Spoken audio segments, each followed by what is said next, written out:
오늘은 또 어떤 역사 속 유물 이야기가 나올지 너무 궁금해요. 자, 오늘은 네. 역사 유물하면 거의 기본. 네. 네. 그러니까 기본 안주 같은. 누군가가 너 요즘 뭐 하니? 저는 요즘 유물을 찾고 있어요. 하면 등장할 수밖에 없는. 네.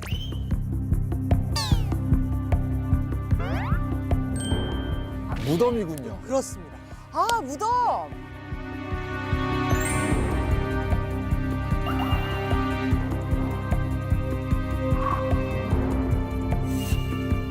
무덤 얘기를 하시니까 완전 궁금해져요. 진짜 네. 많군요.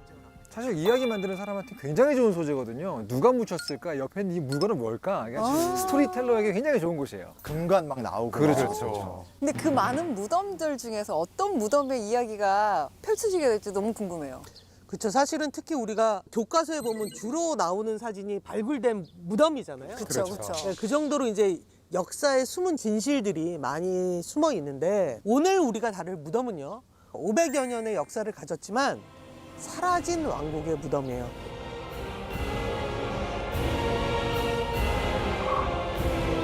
이 무덤에 대해 파헤치다 보면 그 왕국에 대한 비밀을 알 수 있을 겁니다. 그 전에 네. 일단 이 사라진 왕국에 대한 이야기를 먼저 시작할게요. 네.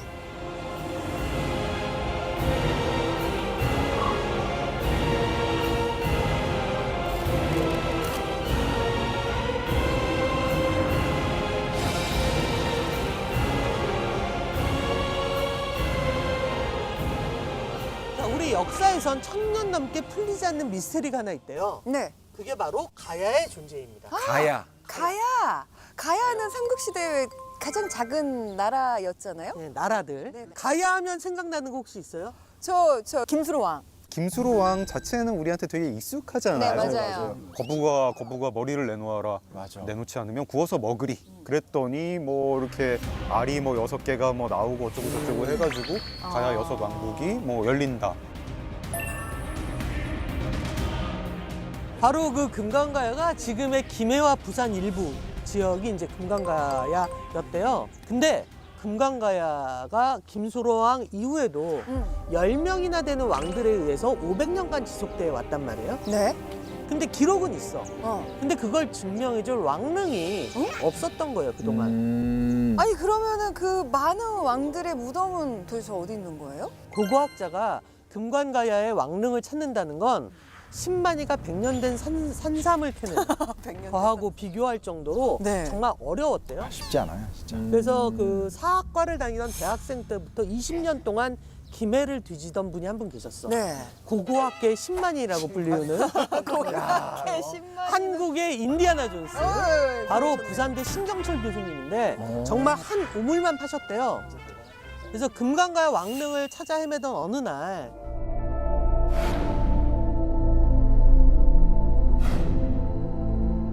딱 왕릉 자리이긴 한데 심증은 있지만 물증이 없어요. 아, 여기 딱 거긴데. 정황 증거만 있는 거죠. 네네네. 예. 그래서 동네 토박이 어르신한테 물어본 거예요. 이게 옛날 이름이 뭡니까?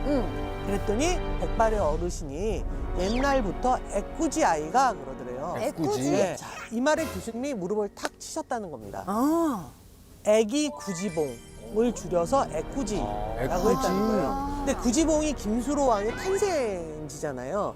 그러니까 애꾸지는 후손들, 즉 김수로 왕의 후손들의 무덤이 아닐까? 그런 상상을 해본 거예요. 새끼 왕릉처럼.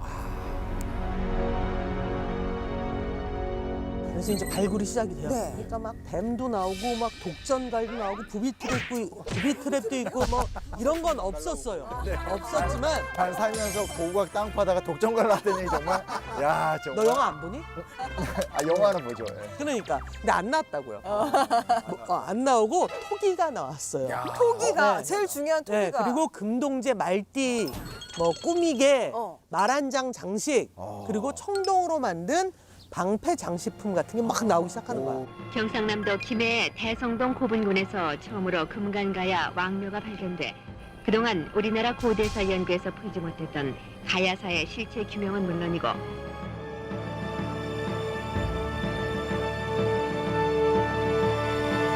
이건 분명히 왕릉이나 지배층의 무덤일 것 같다. 아, 부잣집이다. 두구둥.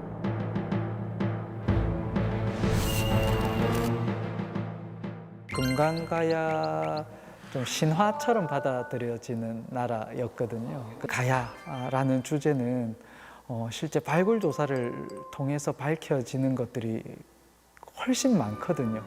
실제 대성동 고분군 발굴을 계기로 실체가 규명이 되었고,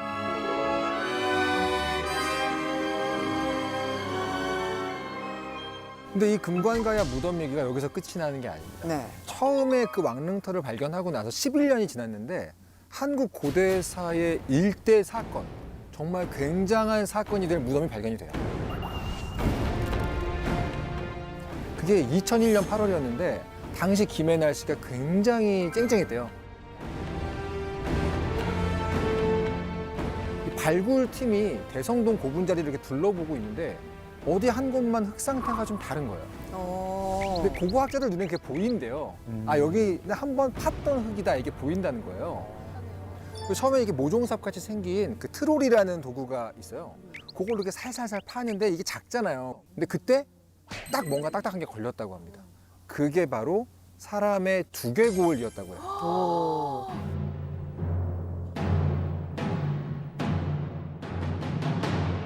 최종적으로 드러낸 인골의 모습이 대성동 57호 분이라고 부르는 그 무덤의 주역이었어요.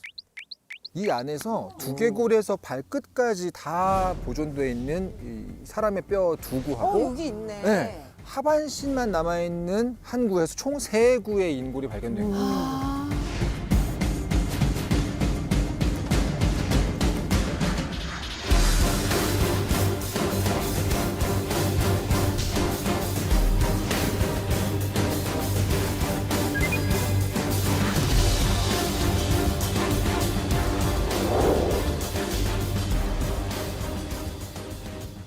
근데 인골이면 오래된 뼈잖아요. 근데 그 인골에서 뭔가 단서 같은 걸 찾을 수 있는 뭐 그런 게 있나요? 아니 근데 그 뼈로 알 수 있는 게 정말 많더라고요. 뼈로? 네. 일단은 거기서 DNA를 추출을 하면은 이 사람이 우유를 소화시키는 효소가 있었다 없었다 이런 것까지 알 수 진짜? 있대요. 어쨌든 최근에 이 과학기술의 성과가 너무 높으니까 확인할 수 있는데 이제 DNA를 바탕으로 해서 아예 그때 평소에 어떤 외모와 어떤 모습이었는지까지 다 알 수 있어요. 네. 어땠을 것 같아요? 뭐 많이 닮았을 것 같아요? 아니면 좀 달랐을 것 같아요? 그래도 좀 옛날이면 많이 좀 달라지 않았을까? 이 정도만 돼도 닮지 않았을까? 많이 닮았을 것 같아요. 사실은 인류의 역사 안에서 보면 가야만 해도 우리한테 되게 가까운 역사 아닌가요? 제 옛날 사진만 봐도 너무 다르던데요. 어떻게 생겼는데 좀 보여주세요.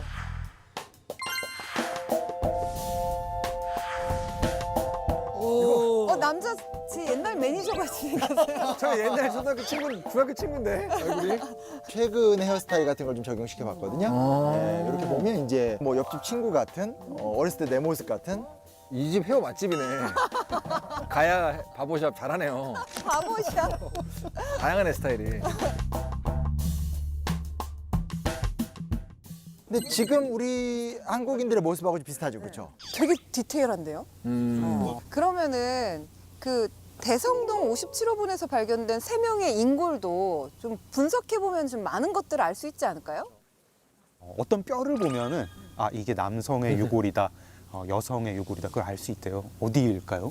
그림 그리는 사람들은 제일 먼저 골반이죠. 골반. 남자, 아니 여자 그림 골반 그리는데 각도가. 골반이 그 된다고요? 체형을 그릴 때부터 네. 어깨와 골반의 비율로 남자 여자를 정하거든요. 골반뼈 일단 보죠.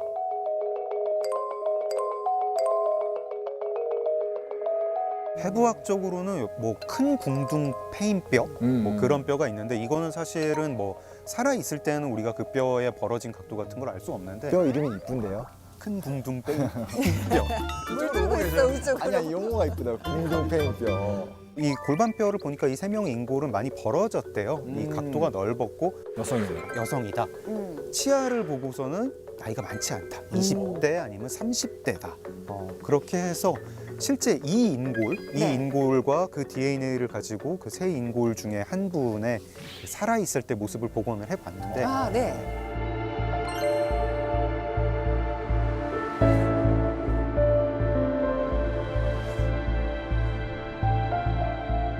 오. 약간 젊은 여성이고 뭐 민망하게 넓으시네요. 평범하게 생겼는데 조금 언짢은 표정을 짓고 계신 것 같고. 죽을 때니까 행복하겠어요. 예. 근데 이 인고를 분석하다가 약간 뭐 특이한 점을 이제 학자들께서 알아내셨다고 해요. 남성과 여성 구별할 때 뭐 아까 뭐 골반, 눈썹 말고도 또 어떤 뭐 보는 게 있는데 네. 가자미근이라고 하는 이 가자미근이요? 종아리근. 네. 종아리에 있는 근육인데 이 가자미근이 남성은 굉장히 발달하는데 여성은 그렇게 발달하지 않는다고 합니다. 저는 많이 발달한 것 같은데. 후천적으로. 후천적으로. 이건 뭐 후천적으로 발달하는 거죠. 뭐 여성 보여드릴 중에서도 수가 뭐 없네요. 테니스 선수, 승마 선수 이런 분들은 이 근육이 발달한대요. 아, 그러면 셋 다 테니스를 쳤군요. 오.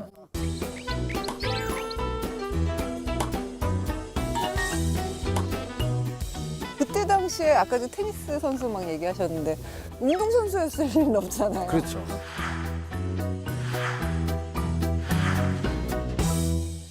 근데 여기서 인골들의 정체를 추리할 수 있는 또 하나의 단서가 나오는데 바로 함께 묻은 물건, 즉 부장 유물의 존재입니다. 지금 무덤에 이제 시신만 묻잖아요. 응. 이제 사랑한 사람일 경우에 이제 뭐 둘의 사진 뭐 이런 걸 묻기도 하는데 안 그래? 지금은 그렇죠. 지금 그렇잖아요. 가야시된. 근데 여기서 이 부장품이 놀라운 게 바로 3명의 인골 머리맡에서 발견된 네. 건데 보시면 투구예요.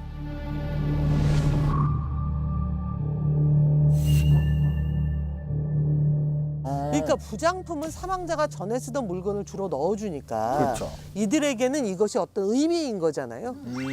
그러면 이제 둘 중에 하나잖아. 이걸 사용한 사람이거나 이걸 만든 사람일 거 아니에요. 근데 세 분의 투구가 다 나왔다고 하면은 세 사람이 다 그쵸. 만들진 않았을 거예요. 그러니까. 그래서 오늘 우리들의 이야기는 여기서 이제 시작을 정작 해보려고 합니다. 어느 금강가의 무덤에서 발견된 3명의 여인들은요, 여성에게서 보기 힘든 발달된 가자미근을 갖고 있었고요. 머리맡에는 전투할 때 쓰는 투구가 발견됐습니다. 이런 정황 때문에 일부 학자들은 이들이 가야에서 활동하던 여전사, 여군이 아닐까 하는 주장을 하고 있거든요.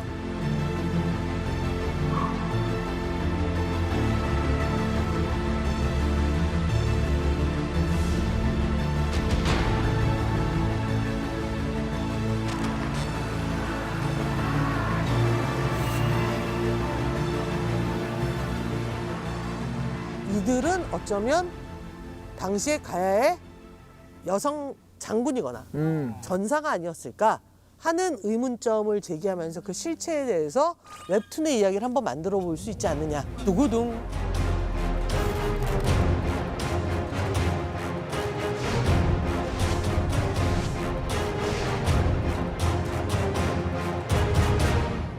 여기서 심 작가님, 가야에 그 여성들이 참전을 했다는 혹시 기록이 있을까요? 아, 여군, 여전사 없어요. 없어요. 없어. 나 질문. 가야만이 아니라 야, 나 근데 질문. 너 아까 기록 없다며. 가야는 기록이 별로 없다며. 아니 가야만이 아니라 저기 그러면 김소랑 다음 왕에 대한 기록은 있어요? 고대 사회에 없네? 없으면 그 사람은 없는 거예요? 왜 내 말을 막아요? 이형은 존재하지 않는 왜 거예요. 말을 막아요? 그러나 실제로 아주 유명한 여성 영웅, 여성 정치인, 여성 지도자는 있었잖아요. 제가 그 말씀 드리려고 한 게 뭐냐면 여전사가 있냐라는 거에 대해서는 조금 조심스러운데 네네. 여성 지도자가 있었냐에 대해서는 조금 더 넓은 폭에서 말씀을 드릴 수는 있죠. 오. 그러니까 예를 들어서 이제 대표적인 게 이제 소선호. 소선호. 소선호는 최근에 굉장히 많이 주목을 해요. 그렇죠. 주목. 네, 왜냐하면 이게 실제 좀 자세하게 살펴보면 주몽보다 수선호의 역할이 크고 그 다음 단계로 그 백제가 세워질 때도 아들하고 내려올 때도 그걸 주도했던 사람도 그렇죠. 또 수선호고 이래서 그렇죠, 그렇죠. 아 초기에 어떤 그 고구려와 백제의 건국 상태에서 이제 여장부의 역할이 굉장히 있었다는 걸 볼 수 있겠고 우리한테 이제 제일 유명한 건 이제 신라의 여왕들이 있었잖아요. 선덕여왕. 선덕여왕. 선덕여왕, 진덕여왕, 진성여왕. 미신. 아니, 거기까지는 가지 말고요. 많이들 알고 계시는 거는 네. 그 원더우먼 영화의 모티브가 됐던 게 아마조네스잖아요. 얘기할 줄 알았어. 네, 아마조네스는 사실은 이 작가들에게는 영원한 떡밥이거든요. 오직 여성으로만 이루어져 있는 어떤 전사, 부족, 집단 이런 모티브가 됐던 기록들인데 그런 거 보고 있으면 하루도 갖고 지도자 말고도 여성들도 이렇게 좀 할 수 있지 않나? 그럼 모계 사회에 대한 어떤 가능성이 있지 않았을까? 이런 생각을 하게 돼요.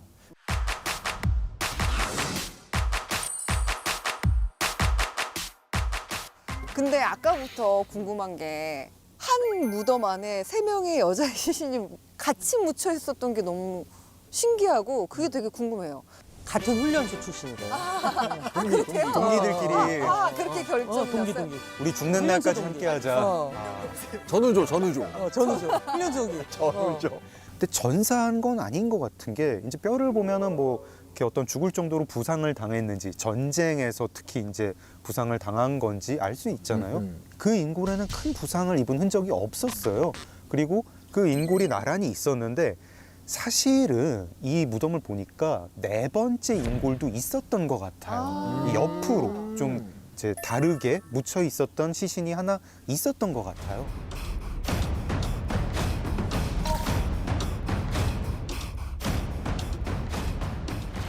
아주 미세하게 인골 조각 같은 게 좀 남아 있었던 모양인데 그 인골은 여성이 아니고 30대 후반 남성인 것 같다 이렇게 추측을 하고 있대요. 그러면은 남성 1명에 여성 3명. 여성 3명. 그러니까 이제 함께 무덤에 묻히는 경우가 현재는 없는데 어떤 게 있을 것 같으세요? 뭐 가족이 뭐 한순간 한날 뭐 사망하면 뭐 그럴 수 있겠네. 합장. 그러니까 뭐 사랑과 전쟁. 3주 후에.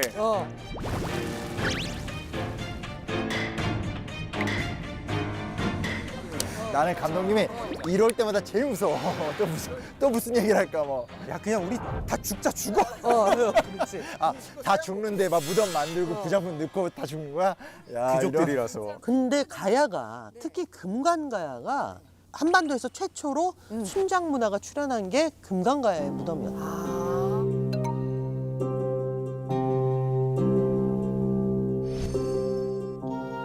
다른 나라에서도 순장 문화가 있었을까요? 원래 이 순장이라는 게 인신공양에서 시작하는 인신공양? 거거든요. 사람이 죽으면 같이 사람을 묻는다. 이거의 시조는 어떻게 보면 인신공양이라고도 볼 수 있는데 그럴 수 있겠다. 그러니까 심청이 스토리 아시잖아요. 아버지 눈을 뜨게 하기 위해서 공양미 300 속에 이 심청이를 바쳐버리잖아요. 일단 약간 설명이 필요해요. 뭐가 있냐면 순장과 인신공양이 똑같느냐는 조금 조심스러워요. 그러니까 왜냐면 인신공양이란 말은 사람을 어떤 목적을 갖고 제물로 바친다는 그쵸, 거잖아요. 그쵸. 이런 현상이 일반적이었냐라고 하면 성경이나 곳곳에 문헌에 나오긴 하지만 가끔 나오고 그 당시 기록을 보더라도 굉장히 자주 했던 것 같진 않아요. 왜냐면 위험한 행동이기 때문에. 일상적이진 않았다. 이게 보면 아마 그런 게 아닌가 싶은데요. 그 당시 계세 사상이라고 하잖아요. 뭐 예를 들면 발음 잘하셔야 될 것 같은데요. 계세 사상. 그러니까 살다가 사람이 죽으면 지금 이 이승에서의 삶을 저승에서도 계속 이어간다라는 느낌의 사상이 있었잖아요. 네네네네. 그러니까 여기에서 살던 대로 가려면 여기서 그 사람이 신이었던 사람도 같이 가야 같이 되고 가야 되는 이런 거지. 느낌이 아닐까.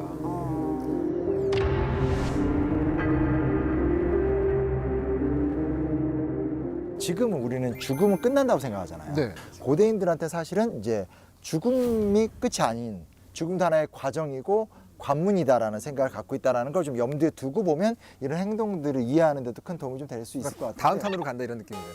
다음 스테이지로 간다는 거. 실제로 그런 기록이 많이 있지 않습니까? 빰빰빰. 약간 미라. 갑자기. 아니 이런 그 비유 너무 좋아요. 와닿고.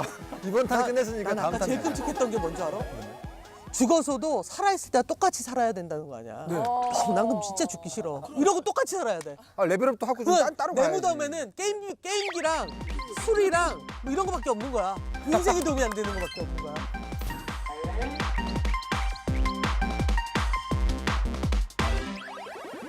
고대의 인신공양하고 가야의 순장은 좀 다른 느낌이에요. 인신공양이 아니라 순장이 생긴 뭐 이유 같은 게 있을까요? 사실 그 순장이 생긴 배경을 좀 찾아보면 주로 권력이 몰리거나 신분차가 있어야 되잖아요. 그렇죠. 네, 아무래도 신분차가 분명하지 않으면 죽음까지 따라간다는 건 이해가 안 되는 거기 때문에 절대 왕권이 확립됐던 초기의 고대 문명 지역에서 발생을 한 것 같아요. 이 가야라는 나라 자체가 사실 나중에 붙은 이름이지 호족들의 집합체였단 말이죠. 크게는 6가야로 나누기도 하고 많게는 뭐 24개의 나라가 있었다는 기록도 있는데 그 중에서 이 금관가야가 막대한 힘을 갖게 되면서 제1가야로 올라서게 됐죠 아마. 이때 이 가야 내에서도 경쟁을 하던 시기이기 때문에 아무래도 권력 경쟁이 있을 때는 과시를 하고 싶잖아요. 내가 쟤보다 훨씬 세다. 그렇게 권력을 과시하기 위해서는 야, 우리 왕을 위해서는 이렇게 많이들 따라주고 순장 이렇게 해 이런 식으로 한 게 아닌가 뭐 싶어요. 그런 추정도 하는 거죠. 그렇죠.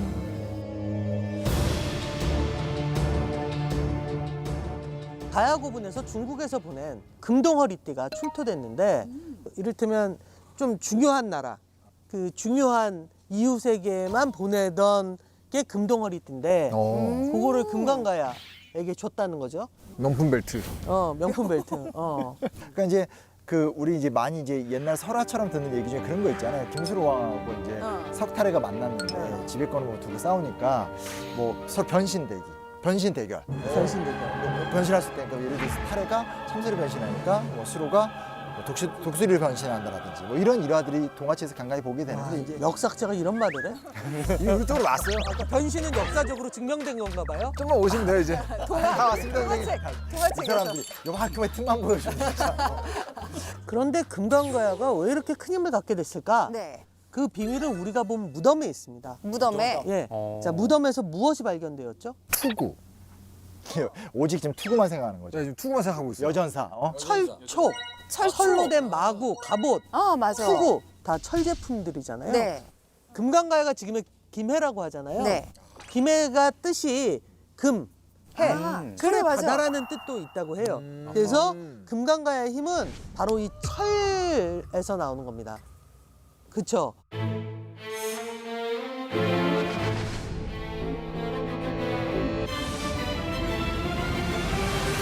고대사에서 철은 곧 막강한 힘이었기 때문에 이를테면 청동기 사회에서 철기로 누가 먼저 넘어가느냐, 그리고 그 철을 누가 더 잘 다루느냐, 그렇죠. 누가 더 강한 철을 다루느냐.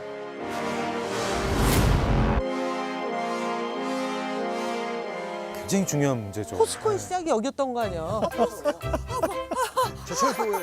광양제철소가 그럼 가야에 그랬겠네요. 뒤를 잇는 사실은 그 역사 얘기를 하면 당연히 청동기보다 철기를 더 진화된 뒷세대를 보는 경우가 많이 있잖아요. 철기를 쓴다는 것은 기술력도 셌고 청동기보다 훨씬 더 강하고 단단했던 무기를 썼다는 뜻이기 때문에 아무래도 좀 더 부유했을 것이고 발전했을 것이다 뭐 그런 게 아니었어요. 부유했을 것이다.